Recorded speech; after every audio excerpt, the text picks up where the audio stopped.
स्वामी तुम्ही आहात ना मला ठाऊक आहे. कधी संकटरूपी लाटांमध्ये गटांगळ्या खात असताना खोलवर कुठेतरी तुमची अनुभूती जाणवतेच आणि सगळं काही तुमच्या इच्छेशिवाय होत नाही.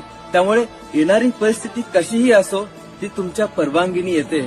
त्यामुळे मन देखील घाबरत नाही. पण स्वामी मी डगमगणार नाही, कारण ही वेळ सुद्धा निघून जाईल. माझा विश्वास दृढ व्हावा, येणाऱ्या संकटांना मी सामोरं जावे म्हणून तुम्ही आखलेली ही कसोटी आहे.